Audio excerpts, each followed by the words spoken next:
Open book. Welcome, curious minds and midnight dreamers. You're about to enter a world where stories come alive and every word holds a secret. So grab a cozy seat, maybe a cup of tea, and let me take you on a journey you won't forget. This is story time like you've never heard before. Crescent Moon. Step into the world of Cheating Chronicles, where dark love tales unfold, betrayal lurks in every shadow, and hidden secrets whisper through the air. Prepare to plunge into heart-wrenching narratives that unveil the unfiltered and surprising facets of human connections. Prepare yourself for tales that will challenge your perceptions, stir your emotions, and ignite a fire of curiosity about love. It all began with a cup of coffee, not the hurried, bitter concoction I would brew at home, but one presented to me with a warm smile, its steam curling upwards like a secret promise waiting to be unveiled. 3 years have passed, yet the memory of that moment lingers in my mind, haunting me like a shadow. It rattled the very foundations of my existence, forcing me to confront the truths I had long taken for granted. My name is Clara, and this is the tale of my journey, a journey marked by disorientation, daunting decisions, and the relentless pursuit of a path back to myself. Have you ever found yourself lost in the currents of your own existence? If so, I hope this strikes a chord within you. We invite you to dive into the conversation in the comments below. Your insights are invaluable, and we appreciate your engagement in this journey with us. At 45, I found myself entrenched in the corporate maze of Seattle, a city where the relentless rain clung to me like a second skin, shaping my every thought and decision. My days dissolved into a chaotic whirlwind of spreadsheets, relentless meetings, and an unyielding tide of emails that stacked up like forgotten messages, waiting to be discovered. For 15 long years, I had been woven into the fabric of the company, a steadfast presence that blended into the background, reliable yet overlooked, like a piece of furniture that no one truly sees. Once, my job ignited a passion within me, each project unfolding like a thrilling mystery, every piece fitting together in a satisfying crescendo. Yet, as time passed, it transformed into an arduous struggle, a relentless boulder I found myself pushing uphill each and every day. Fatigue enveloped me, not merely in body, but in the very essence of my being, as if time itself had gnawed away at a piece of my soul. Home offered no sanctuary. For 18 years, my husband David and I had woven our lives together in a tapestry of shared moments and unspoken promises. Sophie, our 15-year-old daughter, was the radiant light of my existence, yet even her brilliance could not chase away the encroaching darkness that loomed between David and me. He was a high school math teacher, perpetually engulfed in the labyrinth of lesson plans, the relentless tide of grading papers, and the intricate dance of parent meetings. There was no blame in my heart. His passion for his work burned brightly, and he toiled relentlessly to provide for our family. Yet, amidst the passage of time, a chasm had formed between us, and we had ceased to meet. Our conversations revolved around the relentless cycle of bills, the intricate dance of Sophie's schedule, or the ever-changing moods of the weather. The rain had been relentless for an entire week, drenching the world in a heavy, gray shroud. "Don't forget your umbrella," he would remind me, and I'd nod, forcing down the hollow ache that had taken residence in my heart. Once, we had been enveloped in love, wandering hand in hand along the shimmering shores of Puget Sound, our nights alive with whispered dreams and a home echoing with laughter. Now, he seemed like a ghost haunting my address, and I was lost in the shadows, unsure of how to connect with him. Each dawn, I would gaze into the mirror, a haunting question echoing in my mind. Who is this woman staring back at me?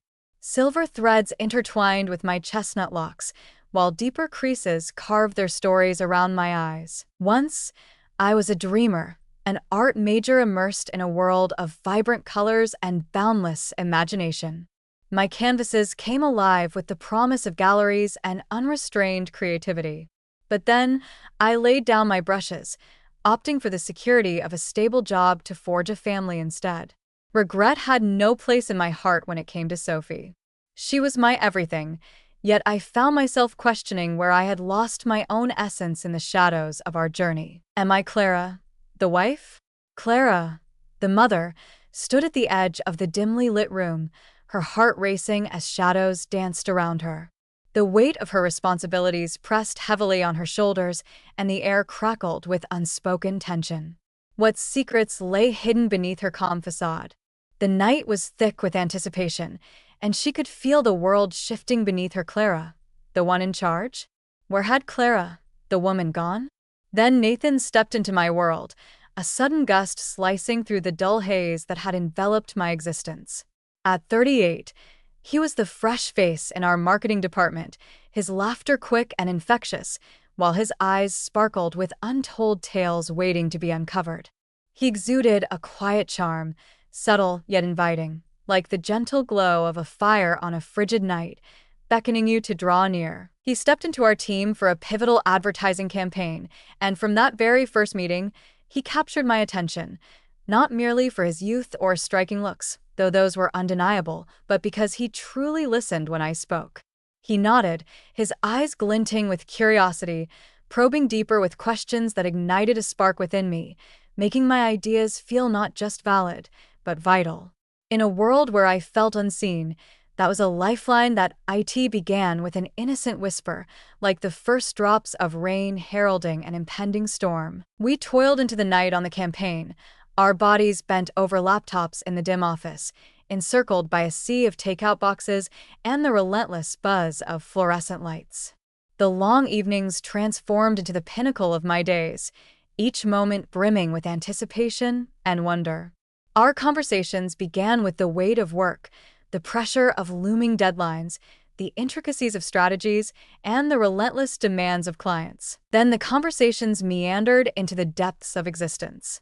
He shared tales of his childhood in Portland, where the rugged trails of the Cascades beckoned him, and a shimmering dream lingered in his heart, one of strumming a guitar in a band, lost in the music and the moment. I recounted tales of Sophie, her exhilarating soccer matches, her laughter that could light up a room, and my college days, where I would immerse myself for hours at an easel, captivated by the dance of color and light. We laughed, and in that moment, a spark ignited within me, awakening a long-dormant sense of vitality I hadn't felt in years. I was more than just Clara, the serious manager, or Clara, the dutiful mom. I was Clara, a woman capable of igniting joy in the hearts of others. It was a rainy Tuesday when the moment for coffee arrived, shrouded in the soft patter of raindrops against the window, beckoning a sense of warmth and comfort. As I sank deeper into the sea of deadlines, my eyes aflame from the relentless glow of the screen, Nathan emerged like a beacon, carrying 2 steaming cups from the cafe below. "You look like you could use this," he said, extending his hand toward me, a small object resting in his palm. His fingers grazed against mine, if only for a fleeting moment, igniting a spark, a warmth that had long been absent from my life. I expressed my gratitude, my voice trembling with emotion, and he returned my sentiment with a warm smile. That smile, both simple and powerful, etched itself into my memory, haunting me long after he had disappeared from view. Why did something so small loom so large in the depths of my mind? Though the answer eluded me, a deep yearning stirred within, compelling me to seek that sensation once more. As the months unfolded, our bond grew stronger, akin to a river surging with every downpour, relentless and powerful. Our conversation began with the sterile exchange of work-related messages, a query about a report, a nudge for an upcoming meeting. Little did we know, this was just the spark that would ignite something far more profound. Then the messages took a turn, becoming personal, a funny meme that made me laugh, a song he believed would resonate with me, a random tale from his day that drew me in. My heart raced as I checked my phone, a surge of hope igniting within me at the sight of his name lighting up the screen. In the office, we seized fleeting moments, a lingering glance across the conference table, a hushed exchange by the coffee machine, a shared joke that erupted into laughter, echoing in the quiet corners of our day. I convinced myself it was nothing to worry about. Once, I stood at the altar, bound by vows and dreams of forever. He understood that truth, yet we remained merely friends. Yet, beneath the surface, a haunting truth gnawed at my conscience, whispering that I was deceiving not just others, but myself as well. I was spiraling into the depths of my feelings for him, a rush that was as exhilarating as it was frightening, yet David remained blissfully unaware. He never did, not once in all those years. He would return home, his lips brushing my cheek in a familiar gesture, before vanishing into his study, a mountain of papers clutched in his hands. We sat at the dinner table, the air thick with unspoken words, as Sophie broke the silence with tales of school adventures, soccer victories, and her latest fascination. I would gaze at David, a storm of questions swirling in my mind, pondering the moment we transformed into this version of ourselves. We had been utterly consumed by love. Evenings on the couch flooded back to me, filled with his animated tales of students and the thrill of spontaneous drives to the countryside, where we would gaze up at the stars, lost in their shimmering beauty. Yet now, he lingered like a specter within our walls, and I was lost in the shadows, desperate to find a way to summon him back. As I lay in bed next to him, my gaze fixed on the ceiling, my mind drifted to Nathan. I could hear his laughter echoing in my thoughts, feel the warmth of his voice wrapping around me, and remember the way he looked at me, as if I were the sole inhabitant of his universe. Self-loathing consumed me as those thoughts crept in, dark and relentless. I was a wife, a mother, bound by love and duty, navigating the intricate tapestry of family life. Despite knowing I shouldn't feel this way, I found myself unable to escape the reality of living two lives. Clara was at home, stirring pots of simmering dinners, navigating the tense waters of parent-teacher conferences, and masking her true feelings behind forced smiles for David. At work, Clara was a whirlwind of laughter and conversation, each moment charged with electricity, especially when Nathan was close by, making my heart race with anticipation. The weight of my choices pressed down on me, a chilling reminder that I was treading a perilous road, yet the thought of retreat was unbearable. Or perhaps I was unwilling to. A deep yearning surged within me, a desperate desire to be acknowledged, to know my worth in a world that often overlooked me. In those fleeting moments, Nathan revealed something profound.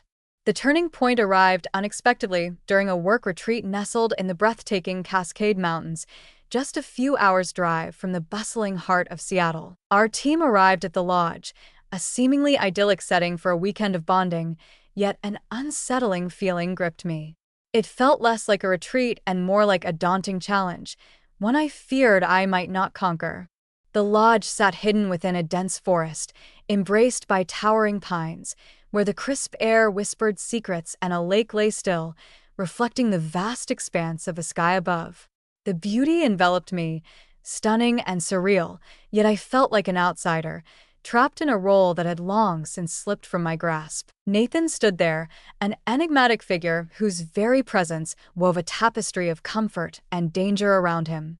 The first day unfolded with a whirlwind of absurd team exercises, constructing precarious paper towers, unraveling intricate puzzles, while I made a conscious effort to steer clear of Nathan. I threw myself into my tasks, exchanging laughter with colleagues, all the while masking the storm brewing beneath the surface. Yet, as the second night descended, a palpable shift enveloped the air.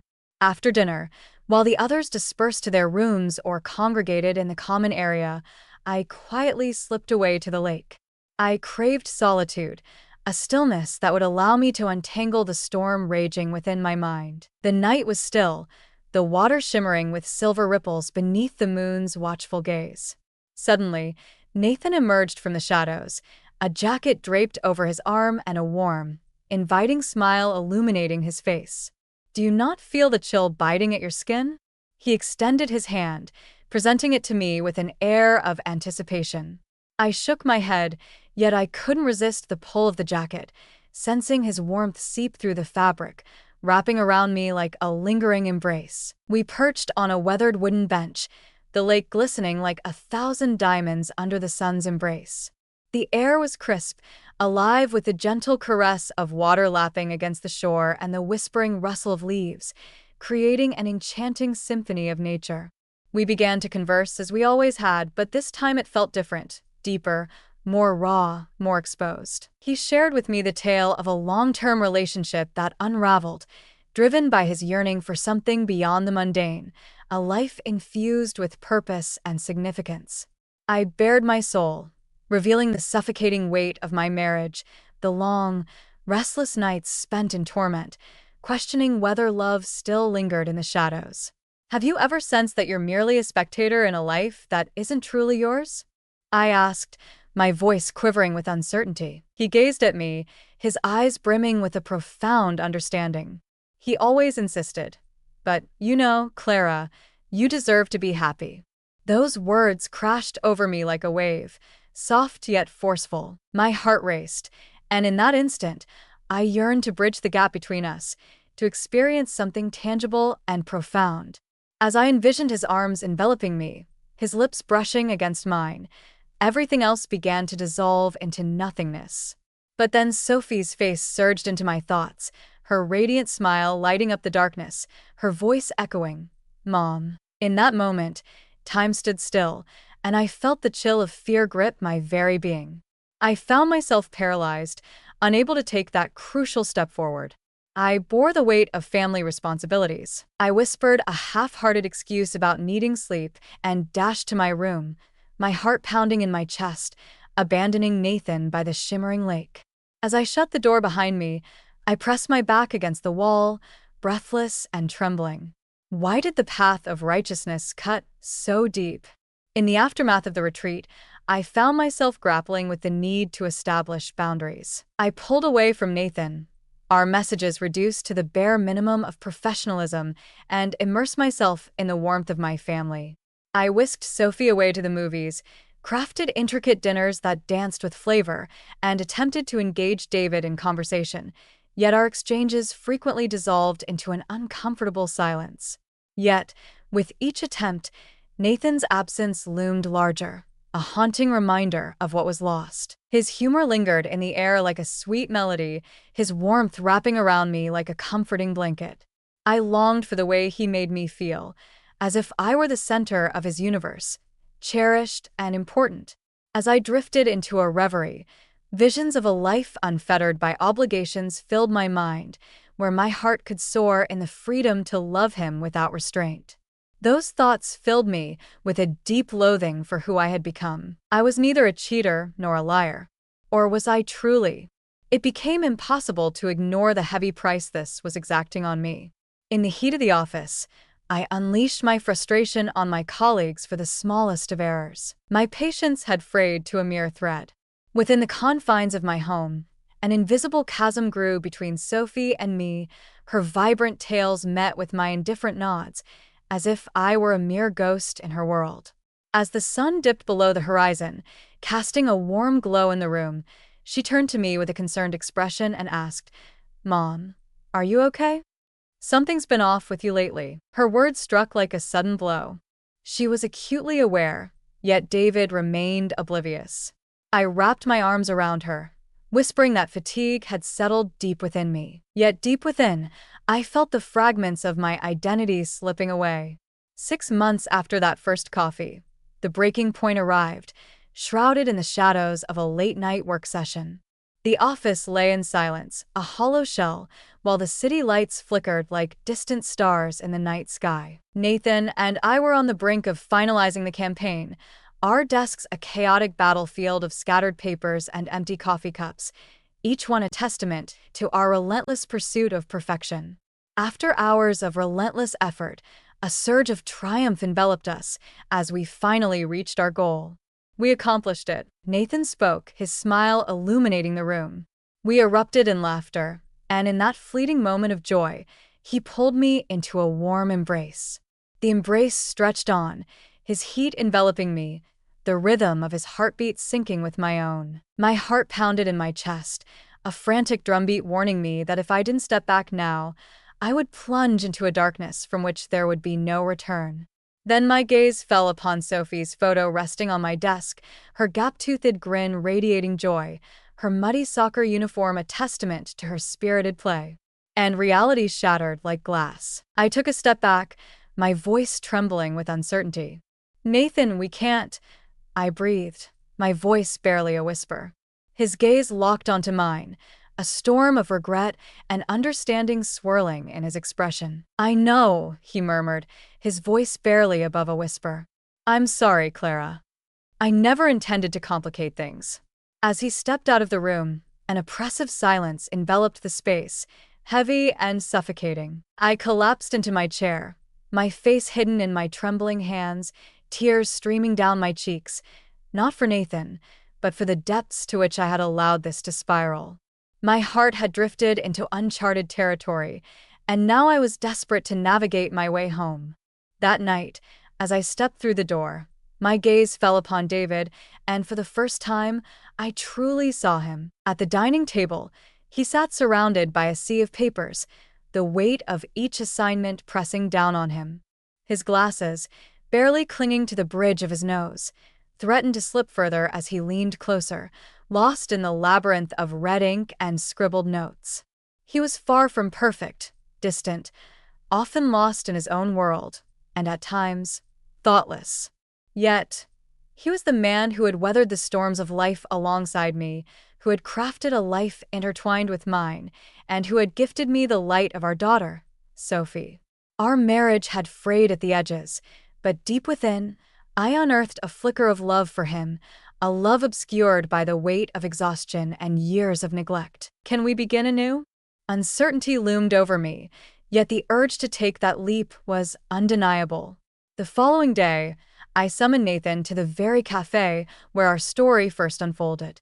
The rain lashed against the window, echoing the tumult of that fateful first day. I selected a secluded corner where the faint glow from the window draped shadows across the table, creating an atmosphere thick with mystery. As soon as he stepped through the door, I sprang into action. "Nathan, I can't keep doing this," I declared, my voice unwavering even as a deep ache throbbed in my chest. "My family is fractured, and I must mend the pieces that lie scattered. I regret if my actions gave you false hope." He gazed at me, his eyes filled with a poignant sadness, yet a warmth lingered within them. "You're making the right choice," he whispered, his voice low and steady. "From the very beginning, my admiration for you, Clara, has been unwavering, and it will remain so forever. All I desire is for your happiness to shine brightly." We separated with a firm handshake, the warmth of connection lingering in the air, before I stepped into the downpour, allowing the rain to envelop me like a purifying wave. The choice brought with it a storm of challenges. I realized the moment had come to confront the truth about myself and the fragile state of my marriage. As the night deepened and Sophie drifted into slumber, I found myself seated across from David, the air thick with unspoken tension. "We need to talk," I said, my voice quivering with urgency. His eyes widened in disbelief, yet he gave a reluctant nod. I confided in him about the deep ache of my loneliness, the countless years spent feeling like a ghost, and I finally revealed the truth. I had fallen for someone else. Not the specifics, but enough to reveal the truth. Silence enveloped us, stretching on like an unending night, and in that stillness, I caught a glimpse of the pain etched deep within his gaze. "I'm sorry," he said at last, his voice heavy with regret. "I had no idea just how dire the situation truly was. I believed I was sacrificing everything for our family, yet in my pursuit, I abandoned you." The apology cracked open a door we had kept tightly shut for years, leading us into the tumultuous realm of marriage counseling, a journey fraught with complexity and emotion. In those sessions, we clashed fiercely, unearthing long-buried resentments that had festered in the shadows for years. There were moments when despair clawed at my heart, whispering that we had drifted too far to ever be saved. Yet, amidst the shadows, there were moments when laughter erupted as we reminisced about the early days of our love, unearthing glimmers of hope that flickered like distant stars. David transformed. He returned home earlier than usual, his eyes sparkling with curiosity as he inquired about my day. Then, with a surprising flourish, he proposed a date night, an idea that felt like a distant memory, something we hadn't embraced in years. I transformed as well, discovering the power of expressing my emotions rather than keeping them locked away. Sophie observed, her smiles radiating with newfound brilliance, and one day she asked, "You and Dad seem happier now, don't you?" Those words welled up emotions within me, a poignant reminder that every step taken was worth the struggle. I sought a transfer to another team, creating a chasm between Nathan and myself. The pain was sharp, a searing reminder of the cost, yet it was a price that had to be paid. With a fierce determination, I plunged into new projects, unearthing the fervor that had long been buried within me. Once more, I picked up the brush, beginning with delicate sketches that danced across the page. As my confidence grew, so did the size of my canvases, transforming our home into a vibrant tapestry of color and emotion. Every brushstroke was a powerful act of reclamation, a way to rediscover the Clara I had lost over the past 3 years. Here I stand, bound by vows, navigating the endless journey of discovery. David and I may not be flawless, but our efforts weave a bond that assures us we are meant to be together. Sophie has just turned 18, diving headfirst into the whirlwind of college applications, and I stand by her side, her most fervent supporter. Nathan has relocated to a new city, and whispers of his happiness reach me, wrapping me in a sense of tranquility. Meeting him was a choice I would never take back. He stirred something deep within me, a flicker of life I believed had vanished forever. Yet, I find myself haunted by the choices I almost embraced, the fleeting moments when I allowed my heart to wander astray. What revelations awaited me? Love transcends mere emotion. It is a deliberate choice, a vow that must be reaffirmed each day. Escaping from pain only distances you from what truly counts. It is never too late to confront your own reflection, to heal the fractures within, and to embrace your family and your authentic self. In the depths of despair, when shadows loom and the weight of invisibility presses down, listen closely. You are not alone in this struggle. Reach out to someone, a friend, a family member, or a counselor. Let their presence guide you through the shadows. Refuse to allow any single moment to shape your identity. There is always a path to begin anew, and you are worthy of that opportunity. I appreciate you taking the time to hear my tale. Though it was a struggle to reveal, I hold on to the hope that it might illuminate the path for someone in need. If this resonated with you, please show your support by liking, sharing, or leaving a comment below.